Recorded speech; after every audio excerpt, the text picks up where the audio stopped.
Hello everyone, we have Guitar Crate, November 2022. We're going to call it Guitar Late. It is the 17th, and we have our box.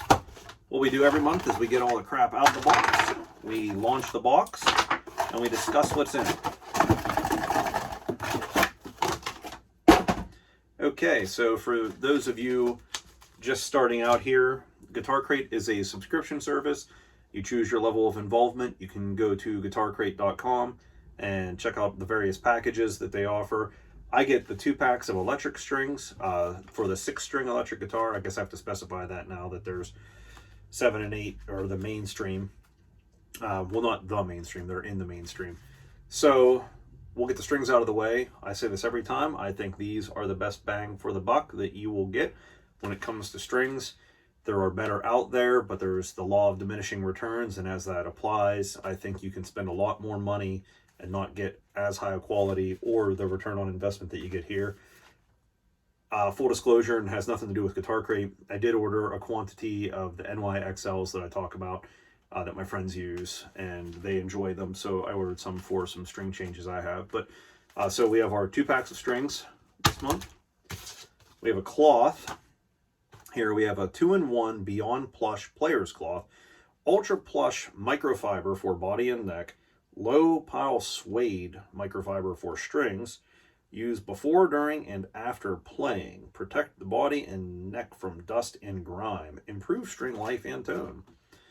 The product story. If you're going to have one, this is the one. Whether practicing at home or playing live, wiping down your guitar or bass before, during, and after you play is critical to preserving and maintaining your body, neck, and strings for optimal performance and appearance. Music Nomad's Beyond Plush Players Cloth, say that 10 times fast, I can't even say it normally, offers unmatched features and benefits. No detail has been overlooked.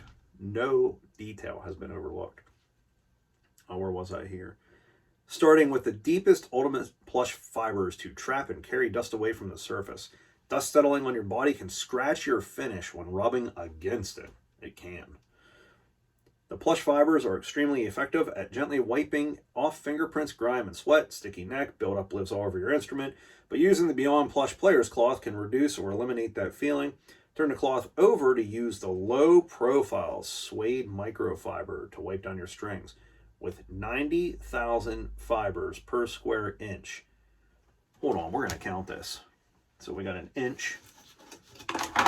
We're knocking our shit around. We got an inch by an inch. All right, so we're going to get like right in there, and we're going to count and see if there's 90,000 fibers. That's what we knocked around today's Fender player calendar. So this is the string side, and it looks like this would be the polishing side for the guitar. Turn the cloth over to use the low-profile suede to wipe down your strings with over 90,000 fibers per square inch and a lint-free construction. The suede fiber is designed to wipe away sweat, finger oil, and grime buildup that attacks strings and reduces string life and string tone. We even used a soft microfiber edging to avoid scratching the finish. Okay. Keep it close and use it often to look, sound, and play the best. I'm never going to look better. I'll carry this with me.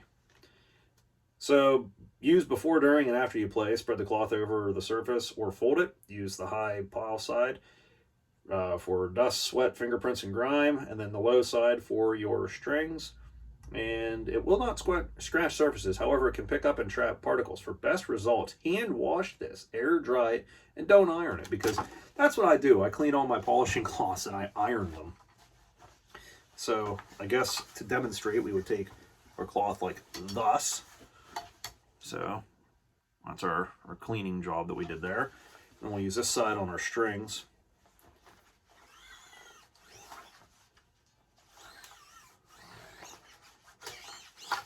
Close enough for government work. And give that a shot.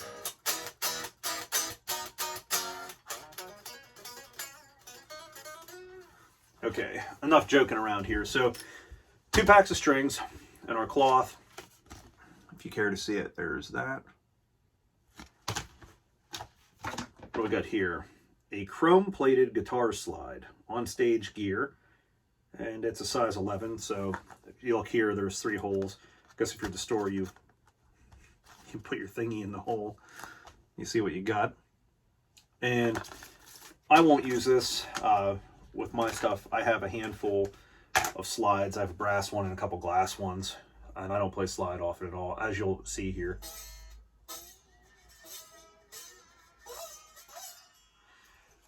Everybody has done the slide for No More Tears if you played in a cover band.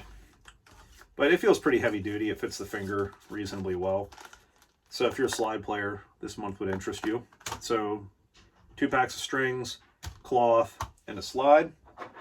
And we have 2 cables. They are labeled as different manufacturers. And I've been wanting to talk about this for a while. I think that there's only a handful of companies that are actually manufacturing cables, and then other companies put their name on it. In this case, we have cables that look identical aside from the color, but you have this piece of heat shrink that has the brand on it. In the MXR case, it's black, it says MXR. On the Ernie Ball case, it's or in the Ernie Ball case, the cable itself is white, and this is the green. It says Ernie Ball and Instrument. I like that they say that, I guess, in case you get confused. But what these cables are great for is if you have a couple pedals that you want to put on your board to save space. These little pancake ends, they take up a little bit less room. If you use these and your pedals are on a board, you're not just going to be able to unplug it while your pedal's there without lifting your pedal off the board. I mean, if you put them close together like that, you're not going to have enough room to get the cable out. They look like 6-inch cables. One thing I've noticed, some companies, when they make their cables, they include the end. I guess I could do it this way so you can see. They include the end in the measurement, but this month there's 6-inch cables. The actual cable length is 6 inches. And we'll check the Ernie Ball one. Yeah, 6 inches also. So these are handy to throw in your gear bag. Have a couple spares on hand if you want to, if you're running pedals, you don't want to have to, oh God, I have to take this out because I have a bad cable. So it's always good to have a couple spares on you. And then we have a pick holder that goes on your mic stand. So I'm going to set this guitar down. Plug your little picks into this like so. You're up there singing do, re, mi, fa, sol, la, play, do. Oh, need a pick. I guess you'd have it pointed towards you. Pull your pick off there. So short one. What is about 2.5, 3 inches? 2 inches. I was wrong 2 times there. And last we have a Music Nomad multi-tool. This has Phillips. I guess I can take that off there for you. We have a Phillips end and we have a flat end. And that plugs into a 10 millimeter. We also have on the side here, so the side, no, the top, and I don't know why I said 10 millimeter. The 10 millimeters on the top. This is 1/2 inch, and then there's a 1/2 inch on the side as well. So this end here is metal. I believe it's metal. I thought it was. Yeah, it's metal. Metal here, and then this tool here is plastic. This guy plugs in.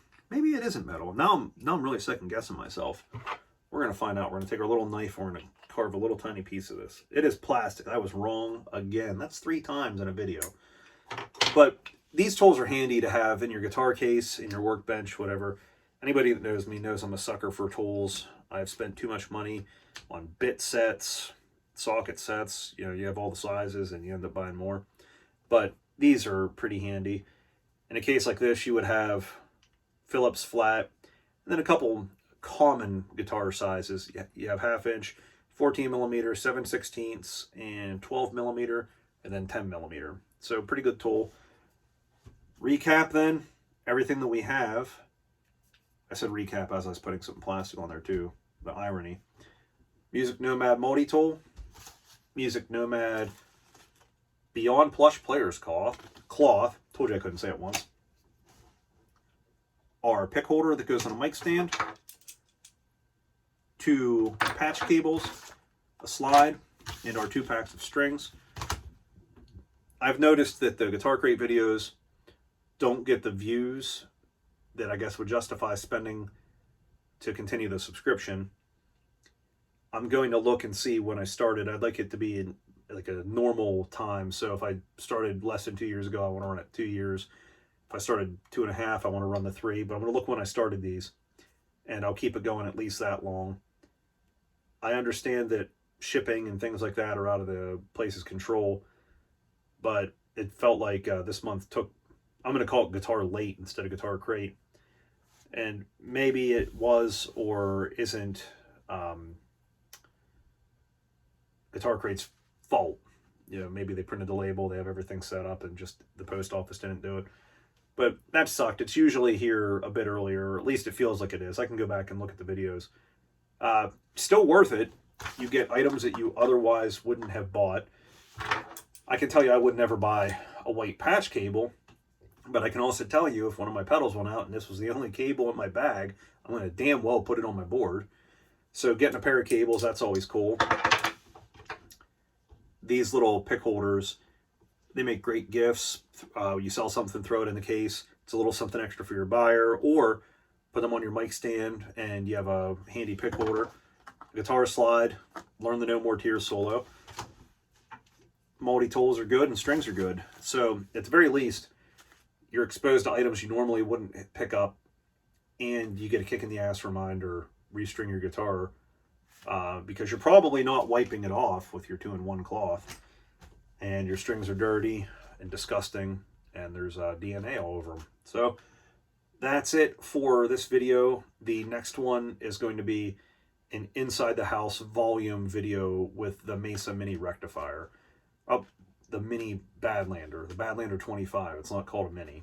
I have a Mini on my workbench that I was trying to troubleshoot, and I have that on the mind. But I'm going to do a video with the 25-watt Badlander inside the house rather than belligerently loud, just to give you guys an idea of, is it something that would be good for the stage and the house? So you already know it's loud enough for the stage, so let's see how it does in the house. We'll see you next time.